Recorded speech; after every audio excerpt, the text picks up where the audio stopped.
হে ৰাম ভক্তি সৰোবৰ হোৱা বৰদুৱাৰ হে ভক্ত সবে নাম লয় নিতৌ গধূলি পুৱা ভক্ত খবৰ প্ৰাণে প্ৰাণে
হৰি গুণ নাম অমৃত সমান ধ্যান মূল গুৰুৰ মূৰ্তি গুৰু সেৱাই কাম পূজাৰ মূলত গুৰুৰ পদ মন্ত্ৰ গুৰু নাম ৰাম হৰি নামৰ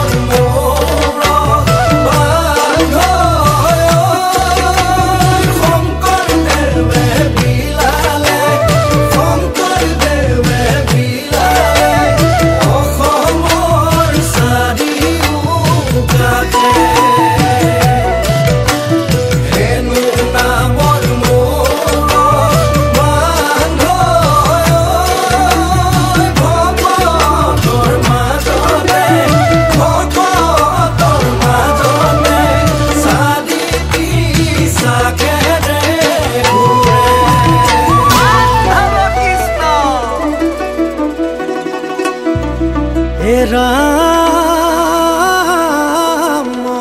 ৰাম ৰাম বোলো আজিৰ শংকৰ গুৰু বৈকুণ্ঠে চলিলা হজ্জা তেৰিলা হজ্জা তেৰিলা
পঞ্চযজ্ঞ ভক্তিৰ মালা পিন্ধা ধৰ্মালোচনী সভা 8/6/2025 এক নম্বৰ কাৰ্যসূচীত তাৰ পিছতে আমি প্ৰতাপ সিংহ ডাঙৰীয়াক এখনি চেলেঙেৰে পিংগুচাইকে তাৰপিছত আমাৰ মাজত উপস্থিত হৈছে সাংস্কৃতিক সম্পাদক শ্ৰীযুত দেৱেন হাজৰিকা বাপক আমি সম্বৰ্ধনা জনাব বিচাৰিছোঁ। তেখেতক সম্বৰ্ধনা জনাব সম্পাদক ডাঙৰীয়া দিবলৈ আমি 472তম জন্ম জয়ন্তীৰ লগত সংগতি ৰাখি আজি এখনি ধৰ্মালোচী সভা আয়োজন কৰা হৈছে। ইতিমধ্যে শ্ৰদ্ধাৰ নীলমণি হাজৰিকা মুখ্য সমন্বয়ক তেখেতে আসন গ্ৰহণ কৰিছে আৰু মঞ্চত উপস্থিত আছে শ্ৰদ্ধাৰ উদ্বোধক প্ৰফুল্ল চন্দ্ৰ বৰাবা, প্ৰাক্তন প্ৰধান সম্পাদক, শ্ৰদ্ধাৰ শ্ৰীমন্ত শংকৰদেৱ সংঘৰ, শ্ৰদ্ধাৰ হেমন্ত কুমাৰ দাস ডাঙৰীয়া, শ্ৰদ্ধাৰ শ্ৰীযুত পদুম ৰাজখন উপস্থিত হৈছে, ক্ষমা কৰিব, শ্ৰদ্ধাৰ ৰাজেন শইকীয়াবা, শ্ৰদ্ধাৰ বুধেশ্বৰ খাউনবা, শ্ৰদ্ধাৰ প্ৰতাপ সিংহ ডাঙৰীয়াবা, শ্ৰদ্ধাৰ নৱকুমাৰ হীৰা বা, শ্ৰদ্ধাৰ মনচুন শাখাৰ সাহিত্য সভাৰ সভাপতি শ্ৰীযুত ক্ষিতীশ দাস বা, শ্ৰদ্ধাৰ পল্লৱী দাস ডাঙৰীয়া বাইদেউ, শ্ৰদ্ধাৰ ৰবীন দাস ডাঙৰীয়া বাইদেউ, শ্ৰদ্ধাৰ গড়পৰা সমাজৰ বৰকাম বুঢ়া শ্ৰীযুত বীৰেন্দ্ৰ বৰুৱা বা, শ্ৰদ্ধাৰ ৰূপন হাজৰিকা বা, শ্ৰদ্ধাৰ বুলেশ্বৰ হাজৰিকা বা, শ্ৰদ্ধাৰ দেৱেন হাজৰিকা বা, শ্ৰদ্ধাৰ ৰেৱ হাজৰিকা বা, শ্ৰদ্ধাৰ সাংবাদিক দেৱজিৎ হাজৰিকা, লগতে সম্পাদক সভাত ভক্তপ্ৰাণ ৰাইজসকল। আজি ধৰ্মালোচনী সভাৰ আমাক সভাজনক উদ্দেশ্য ব্যাখ্যা কৰিবলৈ দিছে। শ্ৰী শ্ৰী অনিৰুদ্ধদেৱৰ যি সৃষ্টিৰাশি, সেই সৃষ্টিৰাশি আমাৰ নৱপ্ৰজন্মই জ্ঞাত নহয়, খুব কম সংখ্যকে জ্ঞাত। আমি অনুমান কৰিব পাৰিছোঁ যে তেখেতৰ প্ৰতি শ্ৰদ্ধা ভক্তিটো আমাৰ নৱপ্ৰজন্মই হয়তো জনা নাই, বা জ্যেষ্ঠসকলেও আমাক জনাইছে যদিও নৱপ্ৰজন্মই ল'ব পৰা নাই বা লোৱা নাই। আজি এই সভাখনৰ উদ্দেশ্য বুলি ক'লে তেখেতৰ সৃষ্টিৰাশি আমাৰ নৱপ্ৰজন্মক জনাব লাগিব আৰু তেখেতৰ যি সৃষ্টি দ্বাৰাই তেখেতক যাতে আমি শ্ৰদ্ধা ভক্তি আগবঢ়াব পাৰোঁ, তেখেতক সন্মান আগবঢ়াব পাৰোঁ, তেখেতৰ জয়ন্তী ভাগ আমি সুচাৰুৰূপে সদায় অনুষ্ঠিত কৰি যাব পাৰোঁ, তেখেতৰ প্ৰতি থকা আমাৰ যি শ্ৰদ্ধা আগলৈও যাতে থকাৰ ব্যৱস্থা হওক, স্থায়ী হওক আমাৰ সমাজ ব্যৱস্থাত, সেয়ে হ'ল আজিৰ সভাৰ উদ্দেশ্য ব্যাখ্যা। শংকৰ সৰ্বগুণাকৰ যাকে নাইকে পাম, তোহাৰি চৰণ কৰি নশতকী বাৰশ প্ৰণাম। হে প্ৰাণ বধু কৃষ্ণ কৃপাৰ ঠাকুৰ, অনুক কৰা দয়া মায়া দূৰ, জয় জয় কৃপাময় দেৱ যদুপতি, তোমাৰ চৰণে মাগো অমূল্য ভক্তি, তোমাৰ চৰণে মাগো অমূল্য।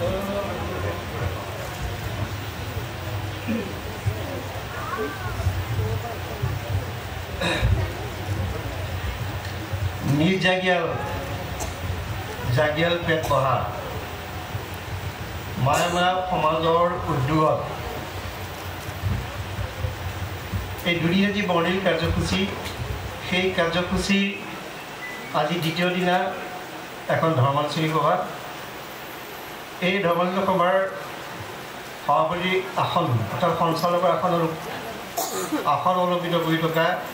সুদূৰ লখিমপুৰৰ পৰা আহি জাগিয়াল গাঁও কালিৰ পৰা ইয়াত তেখেত উপস্থিত হৈ আছে। শ্ৰদ্ধাৰ আমাৰ নীলমণি হাজৰিকা বা তেখেত মুখ্য সমন্বয়ক প্ৰদৰ্শন মায়া সাংস্কৃতিক সমাজ মায়াময়া সাংস্কৃতিক সমাজ সংস্কৃতি হৈছে জাতিৰ চেতনা জাগ্ৰত কৰা এটা সাংঘাতিক অনুষ্ঠান আৰু যিজন নিৰ্দিষ্ট ব্যক্তি নিৰ্দিষ্ট বক্তাই যে মাতিছে যদিও তেখেতক ইয়াত অসম গৌৰৱ বঁটা প্ৰাপ্ত বিশিষ্ট ব্যক্তি হিচাপে কৈছে তেখেতলৈ বেলেগ চিনাকি আছে মই প্ৰধান সম্পাদক থাকোঁতে তেখেত প্ৰচাৰ শাখাৰ দায়িত্বত আছিল আৰু সেইজনী সুদূৰ প্ৰচাৰকৰ দায়িত্ব লৈ তাৰপিছতো অসমৰ শদিয়াৰ পৰা ধুবুৰীলৈকে গুৰুত্বপূৰ্ণ প্ৰচাৰ প্ৰসাৰ ক্ষেত্ৰত আত্মনিয়োগ কৰিছিল তেখেত এজন বিদগ্ধ পণ্ডিত এজন পৰিবহণ বিভাগৰ বিষয়া সেইজনী হৈছে শ্ৰদ্ধাৰ হেমন্ত কুমাৰ দাস আজি যদিও মই এই গাঁৱৰে নিবাসী প্ৰাক্তন প্ৰধান হিচাপে বা মোৰ আৰু এটা পৰিচয় আছে তেখেতৰ পৰিচয় আছে ভাৰতৰ সংগঠিত বিশ্ববিদ্যালয়ৰ মই বৰ্তমান সভাপতি তেখেতো যদিও প্ৰাক্তন তেখেতৰ গুৰু দায়িত্ব শ্ৰীমন্ত সংৰক্ষণ আছে সেইজন হৈছে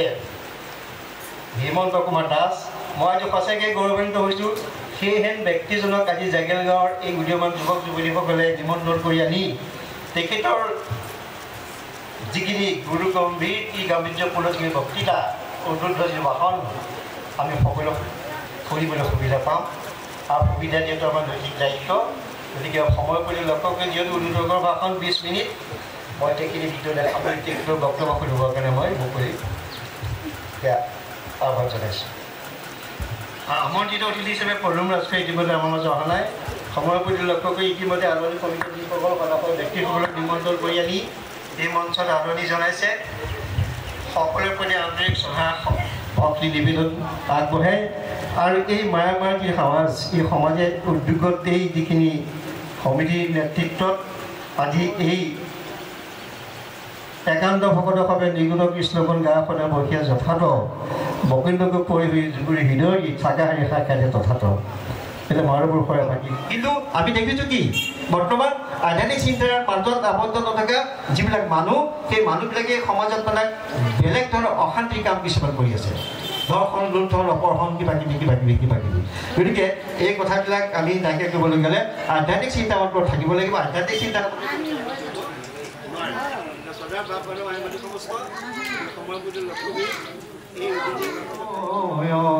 আকে জানি হৰি শৰণে পঢ়িলো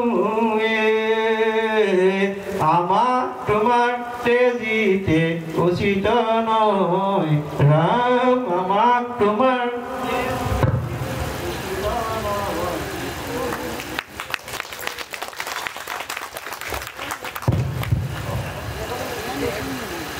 জয় গুৰু শংকৰ সৰ্বগুণাকৰ যা কৰি নাহিকেও পাম তোহাৰী চৰণক ৰেণু শতকোটি বাৰেক কৰোঁ প্ৰণাম বাৰেক কৰোঁ কৃষ্ণ যিটো মহামতি গুৰুজনে হৰি ভক্তি পন্থ উপদেশ দিয়া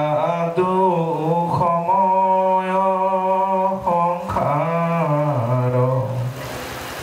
ৰপাৰ কৰে হেনো পৰম গুৰুঋণ খুজিবা কপ্ৰতি জানানিষ্ঠ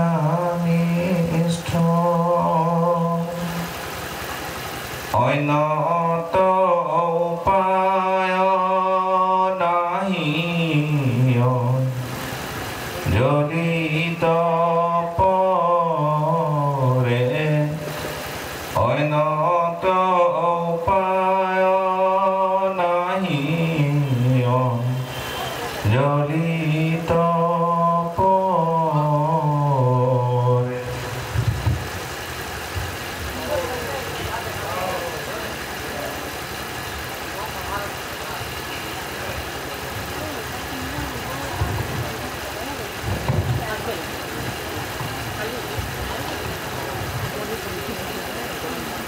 শ্ৰদ্ধাভাজন নিজাগিয়াল জাগিয়াল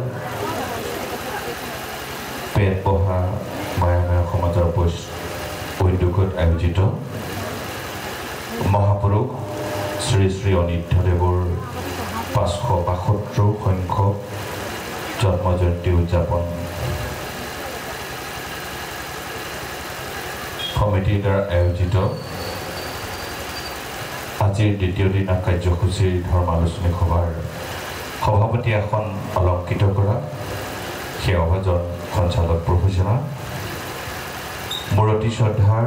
শ্ৰীমন্ত শংকৰদেৱ সংঘৰ কৰ্ণধাৰ স্বৰূপ প্ৰাক্তন সম্পাদক সেৱাভাজন বৰা প্ৰভুজনা মূৰতি শ্ৰদ্ধাৰ শ্ৰীমন্ত শংকৰদেৱ সংঘৰ লগতে বিভিন্ন প্ৰান্তৰ পৰা আহি মঞ্চত উপস্থিত থকা সেৱাভাজন প্ৰভু সমস্ত মাতৃসকল মঞ্চত উপবিষ্ট বৈকুণ্ঠৰ পাৰিষদ স্বৰূপ ভক্তবৃন্দ ইবিলাৰ বজধামৰ গোপীস্বৰূপা আই মাতৃসকল ৰামস্বৰূপ মোৰ যুৱ বন্ধুসকল দেশৰ ভৱিষ্যত ধৰণীস্বৰূপ কণ কণ পলাতপী শিশুসকল জয় জয়তী আপোনালোক সভাপতিৰ চৰণলৈ মই নতপ্ৰিয় ভক্তিপূৰ্ণ সেৱা নিবেদন জনাইছোঁ আজি আপোনালোকৰ এই পবিত্ৰ অনুষ্ঠানটিত আপোনালোকে আমাক আমন্ত্ৰণ কৰাৰ বাবে লগতে এটি নিৰ্দিষ্ট বক্তাৰ দৰে গুৰু দায়িত্ব অৰ্পণ কৰাৰ বাবে উদযাপন সমিতিৰ সন্মানীয় সভাপতি সম্পাদক প্ৰমুখ্যে বিষয়ববীয়া কৰ্মকৰ্তা সকলোলৈ মই পুনৰ মোৰ শতসহস্ৰ ভক্তিপূৰ্ণ সেৱা জনাইছোঁ আপোনালোকৰ সৈতে মুখামুখি হৈ একেলগে অসমীয়া জাতি জনগোষ্ঠীৰ কৃষ্টি সংস্কৃতি সাহিত্য দৰ্শনৰ সম্পৰ্কে কিছু কথা পতাৰ সৌভাগ্য পোৱাৰ বাবে মই সুদূৰ চাবুৱাৰ পৰা আহিছোঁ আপোনালোকৰ ইয়াৰ পৰা 540 কিলোমিটাৰ দূৰ আৰু আজি অতি দুৰ্ভাগ্য মোৰ চালকজন নাই মই নিজে গাড়ী চলাই আহিছোঁ মোৰ লক্ষ্য যে আপোনালোক মহন্তসকলৰ সৈতে লগ লাগি আজি যিটো বিষয় দিছে আদিৰ সভাখনৰ যিটো বিষয় এইটো এটা বিজ্ঞানসন্মত আৰু আধ্যাত্মিক দৰ্শনৰ এটা বিষয় এই বিষয়টোৰ ওপৰত কিছু কথা সময়ে আমি আলোচনা কৰিম যিহেতু মোৰ অতি শ্ৰদ্ধাৰ শ্ৰীমন্ত শংকৰদেৱ সংঘৰ প্ৰাক্তন সাধাৰণ সম্পাদক লগতে প্ৰধান সম্পাদক লগতে শ্ৰীমন্ত শংকৰদেৱ সংঘৰ বৰ্তমানৰ শ্ৰীমন্ত শংকৰদেৱ বিশ্ববিদ্যালয়ৰ সভাপতি সেৱাভাজন বৰা প্ৰভুজনাই ইতিমধ্যে মহাপুৰুষ অনিৰুদ্ধদেৱৰ দৰ্শনৰ সম্পৰ্কে কিছু কথা কৈ গ'ল যে আপোনালোক সকলো মহন্তসকল আপোনালোকৰ সন্মুখত যেনেকৈ এই হাতখন মেলি দিলে য'ত য'ত ফাঁক ওলাই থাকে তেনেকৈ মই উদ্বোধক প্ৰভুজনাই কৈ যোৱা কথাখিনিৰ মাজত য'ত এটা দুটা থাকি গ'ল সেইখিনি লগ লগাই এনেকৈ পূৰ্ণাংগ কৰি দিম বৰ দীঘলীয়াকৈ বক্তব্য নাৰাখোঁ প্ৰভুজনাই ইতিমধ্যে বহুখিনি কথাই ক'লে ইয়াৰ আগতে মই আপোনালোকৰ ওচৰত সকলোৰে ওচৰত এটা মোৰ অনুৰোধ থাকিব মই আহিছোঁ আপোনালোকৰ জিলালৈ আপোনালোকৰ এই পেট বহা অঞ্চললৈ প্ৰথমবাৰৰ বাবে নহয় এই দ্বিতীয়বাৰ মোৰ আপোনালোকৰ ওচৰলৈ আহিছোঁ মই এজন আপোনালোকৰ অতিথি হিচাপে অতিথি মানে কি বাৰু অতিথি মানে হ'ল আলহী যেতিয়া এঘৰ মানুহলৈ এজন আলহী আহে আলহীয়ে কেতিয়াও বক্তৃতা নিদিয়ে গৃহস্থ আৰু আলহীৰ মাজত যিখিনি কথা পতা হয় সেই কথাখিনি কোৱা হয় অন্তৰংগ আলাপ ঠিক তেনেকৈ আপোনালোকে মোৰ কথাখিনি বক্তৃতা বুলি নধৰি গৃহস্থ আৰু আলহীৰ মাজত পতা আমি অন্তৰংগ আলাপ হিচাপে কথাখিনি পাতিম যিহেতু এইখন ৰাজনৈতিক সভা নহয় এইখন ধৰ্মীয় সভা ধৰ্মীয় সভাত কথাখিনি পাতোঁতে আমি প্ৰথমতে দাস্যতাৰে পাতিব লাগিব দাস্য মানে কি আজিৰ যিটো বিষয় আজিৰ তাৰিখত যেহেতু মহাপুৰুষ অনিৰুদ্ধদেৱৰ আপোনালোকে 472 সংখ্যক জন্ম জয়ন্তী পাতিছে মই উদযাপন সমিতিৰ সন্মানীয় সভাপতি সন্মানীয় সম্পাদক প্ৰমুখ্যে আপোনালোক সভাপতিৰ চৰণলৈ মোৰ দৃষ্টিত আহি থকা এটা ক্ষুদ্ৰ ফুল এটা হৈছে আপোনালোকৰ চৰণলৈ প্ৰথমে নিবেদন কৰিছোঁ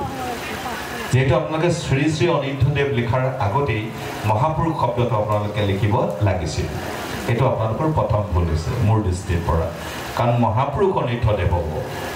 মহাপুৰুষ শ্ৰী শ্ৰী অনিৰুদ্ধদেৱ হ'ব যেনেকৈ মহাপুৰুষ শ্ৰী শ্ৰী শংকৰদেৱ হয় মহাপুৰুষ শ্ৰী শ্ৰী গোপালদেৱ হয় মহাপুৰুষ শ্ৰী শ্ৰী মাধৱদেৱ হয় ইতিমধ্যে বৰাপ্ৰভুজনে আপোনালোকক কৈছে শংকৰ মাধৱ গোপাল অনিৰুদ্ধ চাৰিজন মহাপুৰুষ মই আপোনালোকৰ অকল জাগিয়ানতেই নহয় অসমতেই নহয় ভাৰতবৰ্ষৰ বাহিৰতো মই এই মহাপুৰুষ শংকৰ মাধৱ গোপাল অনিৰুদ্ধ মহাপুৰুষৰ দৰ্শনৰ সম্পৰ্কে মই বক্তৃতা দিবলৈ অসমৰ বাহিৰতো বিদেশতো যাওঁ মই সেইবোৰ জেগাত মই উপস্থাপন কৰিবলৈ যত্ন কৰোঁ যে বিশ্বৰ সৰ্বশ্ৰেষ্ঠ সংস্কৃতি আছে ভাৰতবৰ্ষত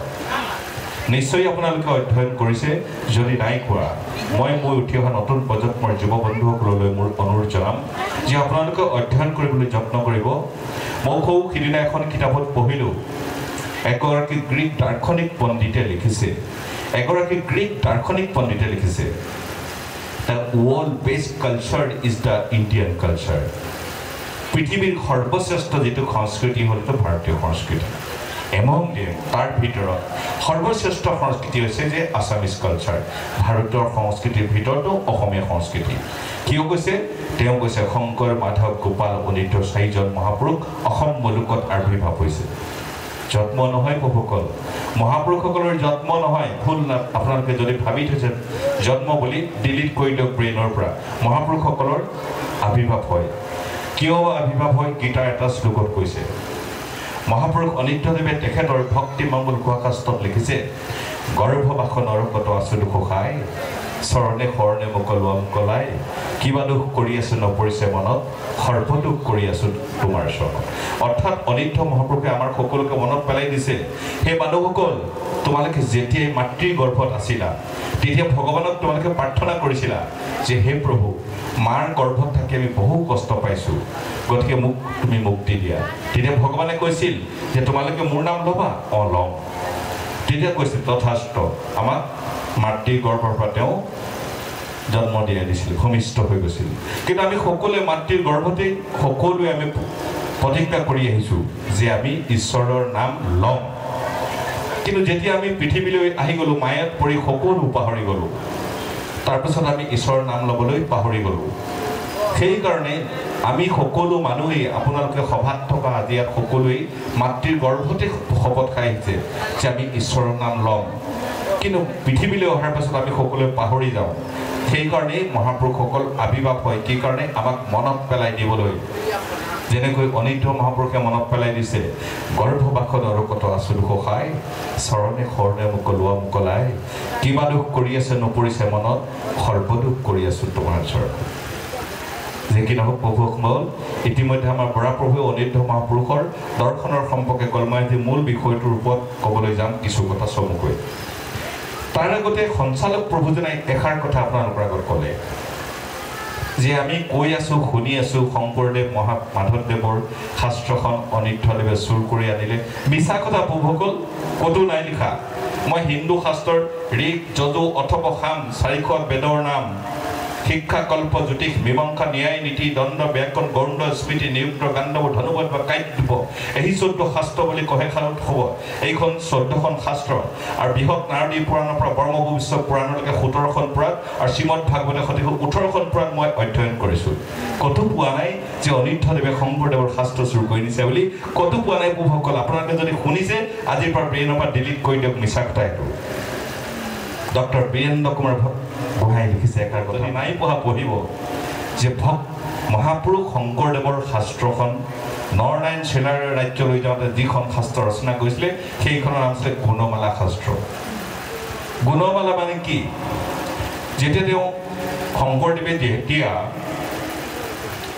নৰনাৰায়ণ চেলাৰৰ ওচৰলৈ যাব ধৰ্ম পৰীক্ষা দিবলৈ তেওঁ গোটেই নিশাটো অধ্যয়ন কৰিছে সকলোকে কৈছে যে এটা হাতী ভৰুকাত হাতী ভৰাই দিবলৈ সকলোৱে হাতী ভৰাই লৈ গৈছে কোনোবাই মাটিয়ে ভৰাই দিছে কোনোবাই শিলেৰে কাটি দিছে কোনোবাই চোনেৰে ভৰাইছে ইত্যাদি ইত্যাদি ইত্যাদি কিন্তু শংকৰদেৱে নেয়া নাই শংকৰদেৱ বহু পৰলৈকে যোৱা নাই তেতিয়া ব্ৰাহ্মণসকলে কৈছে চোৱা শংকৰদেৱ নাহিল শংকৰদেৱ পৰীক্ষা দিব নোৱাৰিলে কিন্তু কি পালো শংকৰ মহাপুৰুষে গোটেই ৰাতি 4 বেদ 14 শাস্ত্ৰ 17 পুৰাণ পঢ়িলে সেই কথাষাৰ মহাপুৰুষ মাধৱদেৱে তেখেতৰ ভতিমাত লিখিছে অবনিখি সারি বেদ অবিচারি বেকত করু হরি নাম অব মানে আজি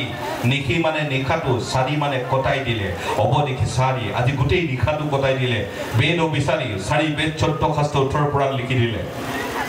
গোটেইখিনি পঢ়িলে বেকত কৰু হৰি নাম তাৰ পৰা বেকত মানে বাহিৰ কৰি উলিয়াই আনিলে ঈশ্বৰৰ নামটো আৰু প্ৰতিটো নামৰে এটা এটা গুণ উলিয়ালে যেনেকৈ সেই শাস্ত্ৰখনৰ নাম কি জানেনে আপোনালোকে গুণৰ মালা কি কাৰণে গুণৰ মালা হ'ল প্ৰতিটো নামৰে এটা এটা গুণ উলিয়ালে যেনেকৈ ৰাম নিৰঞ্জন নাম ল'লে তাৰ গুণটো কি হ'ব পাতক ভঞ্জন নমো নাৰায়ণ সংসাৰ কাৰণ ভকত তাৰণ তোমাৰ চৰণ তুমি নিৰঞ্জন পাতক ভঞ্জন দানৱ গঞ্জন গোপিকা ৰঞ্জন বেদান্ত বায়ক বংশী বায়ক জগত নায়ক মুকুতি নায়ক ভকতৰ হৃদি কৰা সৰ্বকৃতি বিদতৰ বিধি দিনদয়া বিধি ভকতি ৰুচন দুখ কংকুশন পাতক মোচন কমল ৰোচন দৈত্য অন্তকাৰী কুভৰ দনদাৰী ভৱ ভয় হাৰি তুমুখী বিৰণী এইদৰে প্ৰতিটো নামৰে এটা এটা গুণ উলিয়ালে ওলাই 184টা নামৰ গুণেৰে এডাল মালা গাঁঠিলে সেই শাস্ত্ৰখনৰ নাম হ'ল কি গুণৰ মালা এই গুণৰ মালা ভাগি শংকৰ মহাপুৰুষে মাধৱ মহাপুৰুষক দিলে মাধৱ মহাপুৰুষে গোপাল মহাপুৰুষক দিলে আৰু গোপাল মহাপুৰুষে মহাপুৰুষ অনিৰুদ্ধদেৱক দিলে এইখন এই শাস্ত্ৰ এইটো কথা লিখিছে মই কোৱা কথা নহয় ডক্টৰ বীৰেন গোহাঁই কোৱা কথা আপোনালোকে পঢ়ি ল'ব আৰু অনিৰুদ্ধদেৱে কোনো শাস্ত্ৰ চুৰ কৰা নাই সব মিছা কথা এটা মই কোৱা কথা নহয় গৱেষক অসমৰ বিশিষ্ট সাহিত্যিক লেখক দাৰ্শনিক পণ্ডিত বীৰেন্দ্ৰ গোহাঁই লিখিছে যে গুণৰ মালা শাস্ত্ৰখনে সেইখন শাস্ত্ৰ যিখন শাস্ত্ৰ মহাপুৰুষ শংকৰদেৱৰ পৰা আহি মহাপুৰুষ অনিৰুদ্ধদেৱে পাইছে আৰু সেইখন শাস্ত্ৰত সেইকাৰণে মহাপুৰুষ মাধৱদেৱে লিখিছে অলপ আগতে প্ৰভুজনে কৈছে ত্ৰিভুৱন বন্দন দৈৱকী নন্দন জু হৰি মাৰল কংখ জগজন তাৰণ দেৱ নাৰায়ণ শংকৰ তাকেৰি অংশ মহাপুৰুষ মাধৱদেৱে লিখিছে সেইবোৰ শ্ৰদ্ধাৰ প্ৰভুসকল আপোনালোকে এইবিলাক কথা জানে যদিও চুই যাব লগা হৈছে এইকাৰণে আমি ভুলবোৰ আমি ভাঙিব লাগিব কাৰণ এইকাৰণে শ্ৰীমদ ভাগৱতৰ নৱম স্কন্ধত নিমিনম সিদ্ধ সংবাদত লিখা আছে তুমি আমি কৰোঁ যদি কৰিহিত কৰ্ম পিছৰৰ লোকৰ বাবে ইয়ে হ'ব ধৰ্ম আমি যদি ভুলকৈ কৰি যাওঁ মোৰ ল'ৰাটো তেনেকৈ কৰিব সেই গতিকে আমি এতিয়াই শুদ্ধ কৰিবই লাগিব এতিয়া মই আপোনালোকক বৰ দীঘলীয়াকৈ বক্তব্য নাৰাখোঁ যদি মই 6টামান বিষয়ত অকণমান আপোনালোকক চুই যাম প্ৰথম বিষয়টো যে মহাপুৰুষ একশৰণ বৈষ্ণৱ ধৰ্মত মহাপুৰুষ অনিৰুদ্ধদেৱৰ অৱদান কি আছে 1 নম্বৰ দাস্যতা প্ৰথমটো হ'ল দাস্যতা দাস্য মানে সৰু হোৱা শ্ৰীমদ ভাগৱতৰ 6টা স্কন্ধ মহাপুৰুষ শ্ৰীমন্ত শংকৰদেৱে নিজ হাতে ভাঙনি কৰিছে দশম স্কন্ধটো মহাপুৰুষ শংকৰদেৱে নিজ হাতে লিখিছে 3টা ভাগত আদি দশম মধ্য দশম আৰু অন্ত দশম হয়নে বহুকল 57টা বৰ্গীত লিখিছে কীৰ্তনৰ দৰে এখন ধৰ্মপুথি লিখিছে মহাপুৰুষ শ্ৰীমন্ত শংকৰদেৱে তাৰোপৰি অসমীয়া জাতি জনগোষ্ঠী কৃষ্টি সংস্কৃতি সাহিত্য আৰু দৰ্শনৰ উদ্ভাৱনৰ উদ্ঘাটন কৰিছে জগতগুৰু শ্ৰীমন্ত শংকৰ গুৰুজনাই সেই গুৰুজনাই কি বুলি কৈছে তেওঁ নিজৰ কথা কি বুলি শুনক পৃথিৱীত যত পাপী আছে তাৰ মই ভৈলু সীমা শংকৰদেৱে কৈছে মোতকৈ পাপী আৰু পৃথিৱীত নাই আমাক কোনোবাই পাপী বুলি ক'ব লাগিলে চুলি তুলি দাং খাই নাযাবনে বাৰু প্ৰভুসকল সুবিধা পালে একদম হাত চাত কুচাই লৈ যাম মোক পাপী বুলি ক'ব আহিছ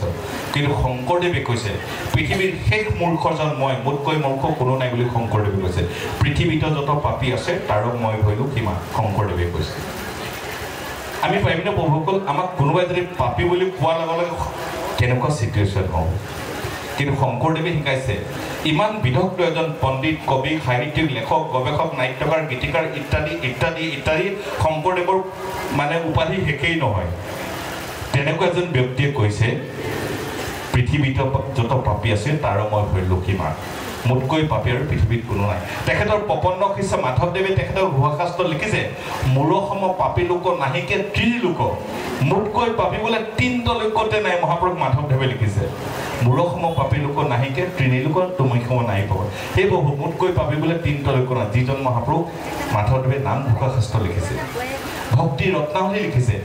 শংকৰদেৱে 57টা বৰ্গত লিখিছে মহাপুৰুষ মাধৱদেৱে 152টা বৰ্গত লিখিছে সেইজনে কৈছে মোতকৈ মহাপাপী বোলে 3টা লোকতে নাই মিলিলে নাই শংকৰ মাধৱৰ কথাখিনি মিলিলে হয়নে প্ৰভু অনিৰুদ্ধদেৱে কি লিখিছে তেখেতৰ গুহাশাস্ত্ৰত আপোনালোকে পঢ়িব অনিৰুদ্ধদেৱে লিখিছে কি বুলি মোত পৰপাপী সংসাৰত কি কাৰণে নুবুজিলো হৰিচৰণত অনিৰুদ্ধদেৱে লিখিছে হয়নে প্ৰভুসকল মুত পৰপাপী সংসাৰত কি কাৰণে নুবুজিলো হৰিচৰণত খৰত কালৰ জল বসন্তৰ কুলি হিতদাস্ত কৰিল পুত্ৰ দাস বুলি গৰ্ভবাসনৰ কত আছো দুখ খাই চৰণে শৰণে মুকলোৱা মুকলাই কিবা দুখ কৰি আছো নপৰিছে মনত সৰ্বদুখ কৰি আছো প্ৰভু তোমাৰ চৰণত অনিৰুদ্ধদেৱে লিখিছে যে মোতকৈ পাপী আৰু পৃথিৱীত নাই বুলি মহাপুৰুষ অনিৰুদ্ধদেৱে কৈছে শংকৰদেৱে কৈছে মোতকৈ পাপী নাই নিজকে মহাপুৰুষ মাধৱদেৱে কৈছে মোতকৈ পাপী তিনিটা লোকতে নাই আৰু অনিৰুদ্ধদেৱে কৈছে মোতকৈ পাপী আৰু পৃথিৱীত নাই তেতিয়া গোটেই তিনিজনৰ দৰ্শনটো মিলিলে নাই মিলা প্ৰভুসকল মিলিছে তেতিয়াহ'লে আপুনি ক'ত বেলেগ দেখিলে শংকৰদেৱ আৰু অনিৰুদ্ধদেৱক বেলেগ ক'ত দেখিলে তেওঁলোকৰ যি ধৰ্ম দৰ্শনটো একেই আত্মদৰ্শনটো একেই আধ্যাত্মিক দৰ্শনটো একেই লেখনিটো একেই শংকৰদেৱে কীৰ্তন লিখিছে প্ৰথম কীৰ্তনটো কি বুলি লিখিছে জয় হৰি গোবিন্দ নাৰায়ণ ৰাম কেশৱ হৰি ৰাম কেশৱ হৰি শংকৰদেৱে লিখিছে মহাপুৰুষ অনিৰুদ্ধদেৱে লিখা ঘোষাশাস্ত্ৰখনো প্ৰথমটো তেনেকৈ আৰম্ভ কৰিছে জয় জয় কৃষ্ণদেৱ ভক্তৰ কাৰণে যিটো ভৈৰৱপূৰ্ণ বেকত গোবিন্দ লেখনিটোৱে কি শংকৰদেৱে কৃষ্ণক জয় দি লিখিছে আৰু মহাপুৰুষ অনিৰুদ্ধদেৱক কৃষ্ণক জয় দি লিখিছে তেতিয়াহ'লে আপোনালোকে ক'ত বেলেগ দেখিলে শংকৰদেৱ আৰু অনিৰুদ্ধদেৱক পাৰ্থক্যটো ক'ত মই বিচাৰি নাপালোঁ মই আপোনালোকৰ চৰণত সেৱা জনাইছোঁ মই আপোনালোকৰ পুত্ৰসমূহ ধৰ্মৰ প্ৰতি মোৰ একান্ত ভাৱ আছে মই অকণমানি বয়সতে শৰণ গ্ৰহণ কৰিছোঁ মই অষ্টম শ্ৰেণীত পঢ়োঁতেই মই শৰণ গ্ৰহণ কৰিছোঁ এটা কাৰণেই শাস্ত্ৰ কিয় পঢ়িব নাপায় শাস্ত্ৰ বোলে কাক সত্য যুগ তত্ত্ব ইজিকুৱেল টু শাস্ত্ৰ যিখন কিতাপত সত্য আৰু ঈশ্বৰৰ তত্ত্ব কথা লিখা থাকে তাকে বোলে শাস্ত্ৰ তেতিয়াহ'লে শাস্ত্ৰ কিয় পঢ়িব নাপায় মিছা কথা পঢ়িব পাৰে অন্যায় কৰিব পাৰে সেইকাৰণে বোলে শৰণ ল'ব লাগিব অষ্টম শ্ৰেণী পঢ়োঁতেই এইটত পঢ়োঁতেই মই শৰণ গ্ৰহণ কৰিছোঁ শাস্ত্ৰ পঢ়িবৰ কাৰণে তেতিয়া গোটেইখিনি পঢ়ি চালোঁ আমি যিবোৰ কথা সামাজিকভাৱে ভাবোঁ মিছা কথা বহু আজি একবিংশ শতিকাৰ বিজ্ঞান আৰু প্ৰযুক্তিবিদ্যাৰ যুগ আজিৰ যুগত নাই নেপায় নহ'ব এইবিলাক নহয় বিজ্ঞানে কি কয় যিটো ধৰ্মত বিজ্ঞান নাই সেইটো ধৰ্ম ব্লাইণ্ড অন্ধ আৰু যিটো বিজ্ঞানত ধৰ্ম নাই সেইখন বিজ্ঞানো অন্ধ সেই কথাষাৰ মই কোৱা নাই সৰ্বপল্লী ৰাধাকৃষ্ণনে কৈছিল হয়নে বহুসকল সৰ্বপল্লী ৰাধাকৃষ্ণনত চিনি নোপোৱা মানুহ ভাৰতবৰ্ষত নাই তেওঁ কৈছে যিটো ধৰ্মত বিজ্ঞান নাই সেইটো ধৰ্মৰ মূল্য নাই আৰু যিটো বিজ্ঞানত ধৰ্ম নাই সেইখন বিজ্ঞানৰো কোনো মূল্য নাই অৰ্থাৎ ধৰ্ম আৰু বিজ্ঞান এখন হাতৰ ইপুঠি আৰু বিপৰীত গতিকে থাকিবই লাগিব গতিকে আজি একবিংশ শতিকাৰ বিজ্ঞান আৰু প্ৰযুক্তিবিদ্যাৰ যুগ মই আহি থকা নতুন প্ৰজন্মৰ যুৱ বন্ধুসকলক মই অনুৰোধ জনাম দুটামান কথাৰ কাৰণে আজি যদি মই আপোনালোকক সোধোঁ মই এইকাৰণে সুধিবলৈ কথাখিনি গৈছোঁ বেয়া নাপাওঁ বহুসকল মই অসমৰ কথা বাদেই আপোনালোকে নাভাবিব জাগিয়ালখন এই পৃথিৱী বুলি নাভাবিব আপোনালোকে নগাঁওখন এই পৃথিৱী বুলি নাভাবিব অসমখন এই পৃথিৱী বুলি নাভাবিব ভাৰতবৰ্ষখনেই বা উত্তৰ পূৰ্বাঞ্চলখনেই পৃথিৱী বুলি নাভাবিব পৃথিৱীৰ এটা ডাঙৰ পৃথিৱী বুলিলে এটা ডাঙৰ সংখ্যা আছে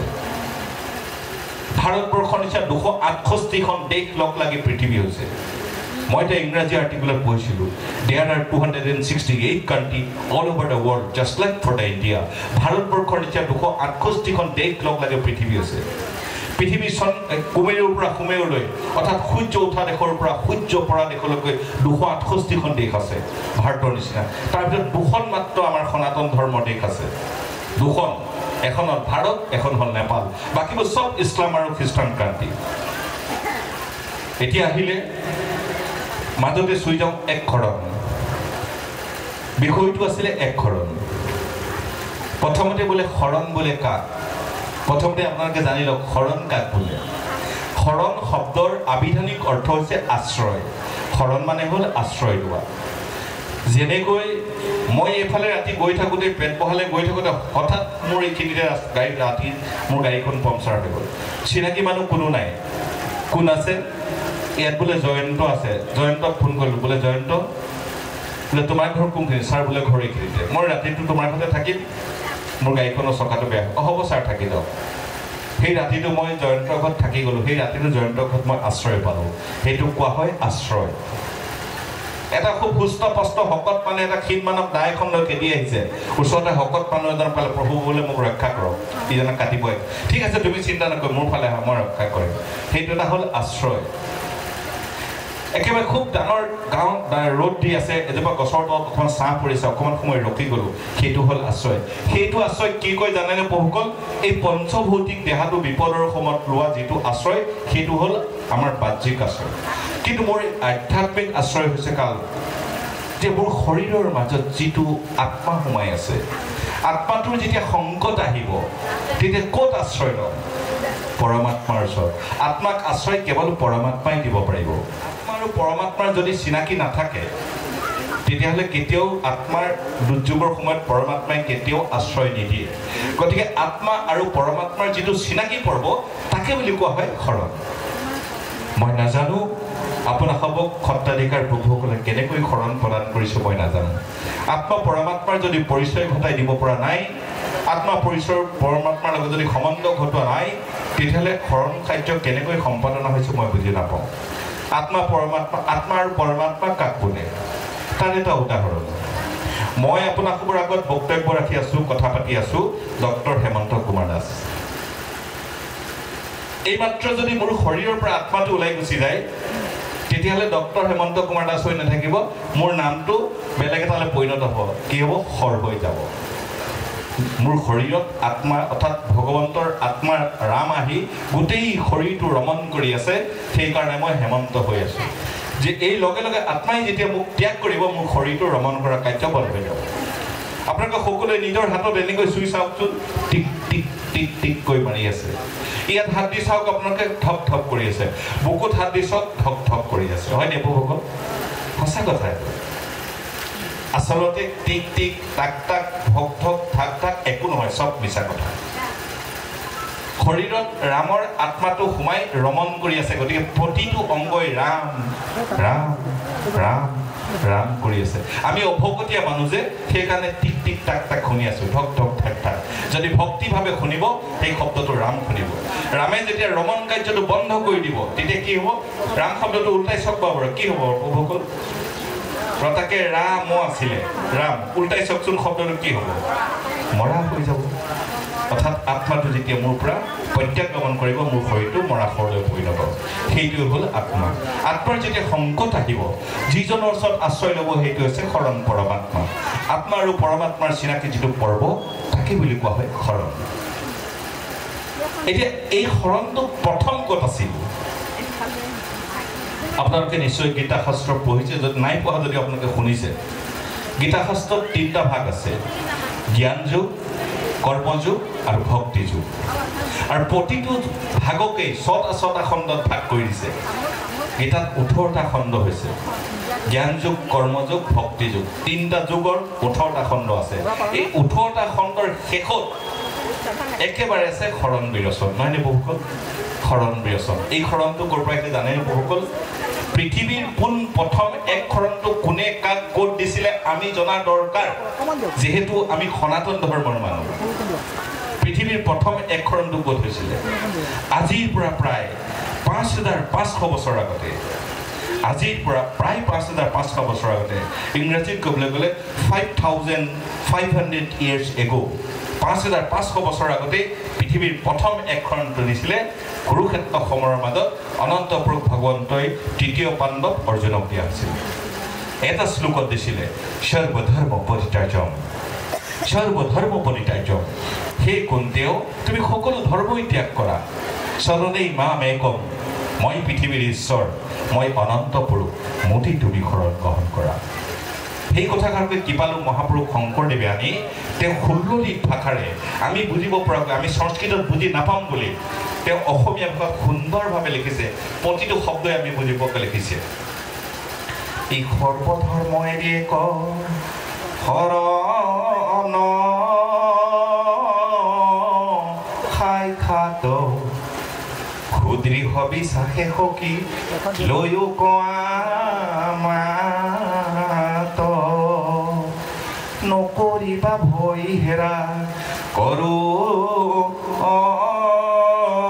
অংগীকাৰ, সমস্ত পাপতে মই কৰিব উদ্ধাৰ। অৰ্জুনক ভগৱন্ত কৃষ্ণই কৈছে সৰ্বধৰ্ম পৰিত্যাজ্য, সকলো ধৰ্ম তুমি এৰি দিয়া। হে অৰ্জুন মই জগতৰ ঈশ্বৰ গুৰুজনে লিখিছে সৰ্বধৰ্ম এৰি এক শৰণ সাক্ষাৎ সুদৃঢ় বিশ্বাসেষকে লৈ আমাত নকৰিবা ভয় হেৰা কৰো অংগীকাৰ সমস্ত পাপতে মই কৰিম উদ্ধাৰ হে অৰ্জুন তোমাৰ যিমান পাপ হ'লেও মই ৰক্ষা কৰিম তুমি মোটেই ঘৰণোৱা জগতৰ ঈশ্বৰ মই এই কথাষাৰ গীতা শাস্ত্ৰত আজিৰ পৰা 5500 বছৰ আগতে কৃপালু শংকৰ মহাপুৰুষে পাই পৰা পৃথিৱীত 268খন দেশত কিমান ধৰ্মৰ যাজক আছে কিমান ধৰ্মগুৰু আছে কিমান পণ্ডিত আছে কিমান বিশেষজ্ঞ আছে কিমান দাৰ্শনিক আছে পণ্ডিত আছে কোনেও কিন্তু গীতাৰ শাস্ত্ৰৰ পৰা এই একখৰটো টুকি আনিব নোৱাৰিলে আমাৰ সৌভাগ্য অসম মুলুকত খুব আপোনালোকৰ জিলাত পাতিকিবীৰ মহাপুৰুষ শংকৰদেৱৰ আবিৰ্ভাৱ হ'ল আজিৰ পৰা 500 বছৰ আগতে তেখেতে গীতাৰ পৰা সেই একখৰটো টুকি আনি জনমানসৰ সুবিধাৰ বাবে আপোনালোকৰ ৰাজ্যলৈ দি গ'ল আমাৰ মাজলৈ মই এজন পৰিবহণ বিষয়া যেতিয়া মোৰ ডিব্ৰুগড়ৰ পৰা ট্ৰান্সফাৰ হৈছে মৰিগাঁৱলৈ কোনো নাহে সাধাৰণতে ডিব্ৰুগড়ৰ পৰা মোৰ মনটো ইমান ভাল লাগিছে যে মই ডিব্ৰুগড়ৰ পৰা মই মৰিগাঁও ট্ৰান্সফাৰ পাইছোঁ কি কাৰণে জানে যে মই শংকৰ মহাপুৰুষৰ জন্মস্থানলৈ মই ট্ৰান্সফাৰ হৈছোঁ সুদীৰ্ঘ কাল কটাম মই 3 বছৰ থাকিব লাগে মই 5 বছৰ আছোঁ আপোনালোকৰ জিলাত এই কাৰণে আপোনাক মহামহন্তসকলক লগ পাইছোঁ অন্তৰখন মোৰ এনেকুৱা লাগিছে যে মই বৰ্তমান যে শংকৰ মহাপুৰুষসকলৰ শিষ্যসকলৰ সন্মুখত আছোঁ আপোনালোকৰ এই অঞ্চললৈ আহি মই 5টা বছৰত গুৰুজনৰ এনেকুৱা এটা অনুষ্ঠান নাই আপোনালোকৰ দুখন জিলাৰ এনেকুৱা এটা জেগা নাই যিখিনি জেগাত মই যোৱা নাই যিদিনাই মই ছুটি পাওঁ মোৰ গাড়ীখন লৈ মোৰ কেমেৰাটো লৈ মই আপোনাক গোটেই 2খন জিলাৰ এনেকুৱা এখন ঠাই নাই য'ত মই যোৱা নাই সেই প্ৰভুসকল আই মাতৃসকল আপোনালোকৰ চৰণত এইকাৰণেই অনুৰোধ জনাইছোঁ শংকৰ মাধৱ গোপাল অনিৰুদ্ধ মহাপুৰুষ 4জন মহাপুৰুষ অসম মুলুকত আবিৰ্ভাৱ হৈছে আমি সকলো বিশ্বৰ সৰ্বশ্ৰেষ্ঠ আমি জাতি মানুহ চাব আপোনালোকে মই এটা বেলেগ এটা দৰ্শনে কৈছোঁ আজি কিছুদিনৰ আগতে মই এখন চেন্নাই সভাত ভাষণ দিব গৈছিলোঁ তাৰ আগতে মই ৰাজস্থানত গৈছোঁ তাত এইখিনি কথা মই গৌৰৱেৰে কৈছোঁ যে আমি অসম দেশৰ মানুহ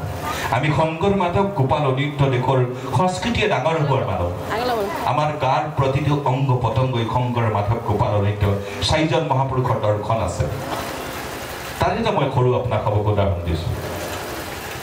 আজিৰ পৰা প্ৰায় বহু বছৰ আগতে আমেৰিকা চিকাগো চহৰত এখন বিশ্বৰ ধৰ্ম সভা হৈছিল বিশ্বৰ 268খন দেশৰ এখন বিশ্বৰ ধৰ্ম সভা হৈছিল আমেৰিকা চিকাগো চহৰত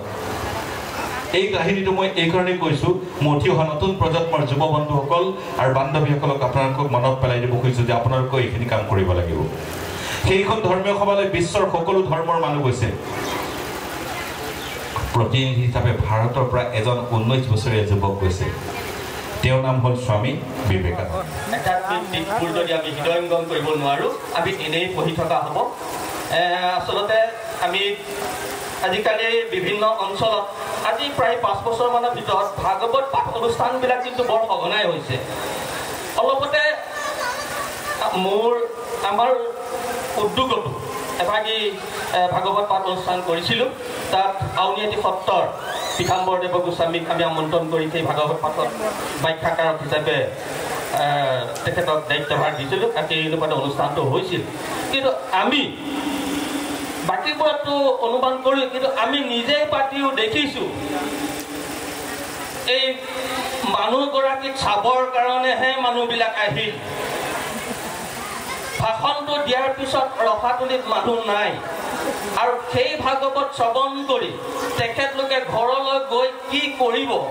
কি কৰিছে সেইবোৰ কিন্তু আমাৰ দৃষ্টিগোচৰ হৈ আছে তাৰমানে আমি এনেই পাতি আছোঁ আচলতে আমাৰ উদ্দেশ্য আছিলে যে অঞ্চলটোত এটা দুষ্কৃতি অধৰ্ম এইবিলাক যাতে বিনাশক সুস্থ পৰিৱেশ এটা গঢ়ি তোলক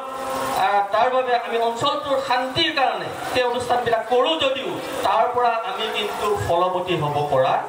নাই গতিকে সেই সম্পৰ্কেও আমাৰ সকলোৱে সদায় অনুধাৱন কৰিব লাগিব তথাপি তাৰ বাবে মই আপোনাক ক্ষমা প্ৰাৰ্থনা বিচাৰিছোঁ পৰৱৰ্তী কেতিয়াবা এনেকুৱা সভা হ'লে সেই সম্পৰ্কে অশেষ যত্ন কৰি হ'লেও অধ্যয়ন কৰি বা তাৰ বিষয়ে হৃদয়গম কৰি প্ৰকাশ কৰিবলৈ চেষ্টা কৰিম আৰু লগতে এই সময়খিনি এতিয়া ইমানখিনি সময় 2টা বজাৰ পৰা এই সময়লৈকে আপোনালোকে যি ধৈৰ্য সহকাৰে এই অনুষ্ঠানভাগ উপভোগ কৰি আছে তাৰ বাবে আটাইতকৈ বেছি ধন্যবাদৰ পাত্ৰ আপোনাৰ হ'ব আৰু মোৰ এই সভাৰ যি চমু দুআষাৰ বক্তব্য আগবঢ়ালোঁ অনিচ্ছাকৃতভাৱে শব্দৰ উচ্চাৰণ বানান আৰু সংলাপ আগবঢ়াওঁতে হয়তো যথেষ্টখিনি ভুল ত্ৰুটি হৈ যাব পাৰে সবাৰো শ্ৰীচৰণত সকলো দুখৰ ক্ষমা বিচাৰি মোৰ চমু বক্তব্য মই ইমানতে সামৰণি মাৰিছোঁ নমস্কাৰ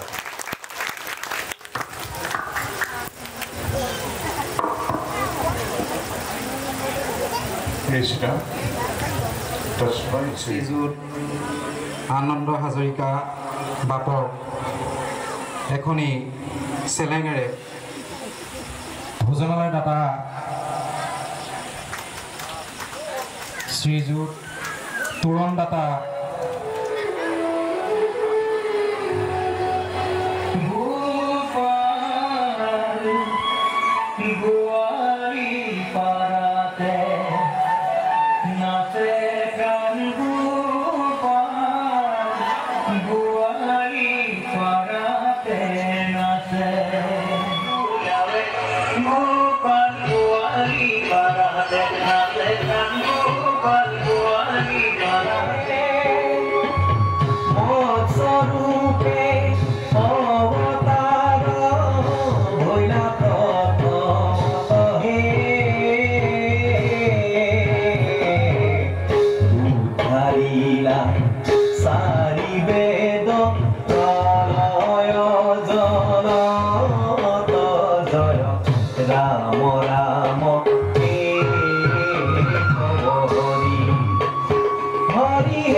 দৰক্ষিত সুন্দৰ গৌৰ কলে বৰ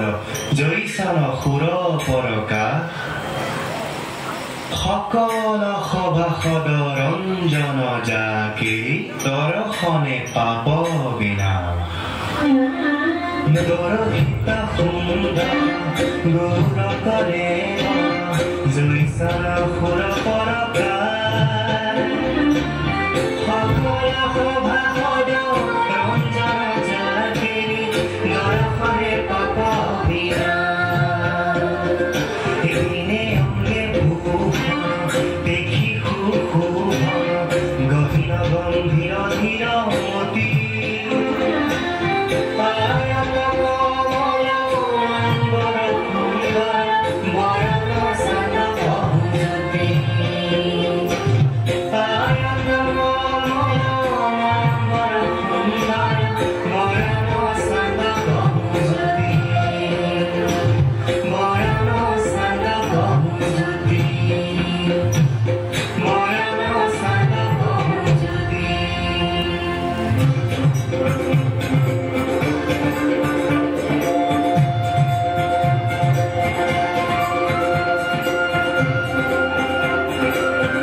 সাগৰতে হৃদয় মজি ৰৈলো ইয়াত পাক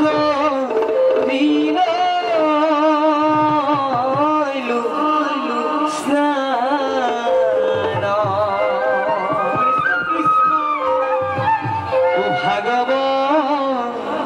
আগত ভগতৰ সংগল কৃষ্ণতে অপিলো প্ৰাণ ভকত ভকত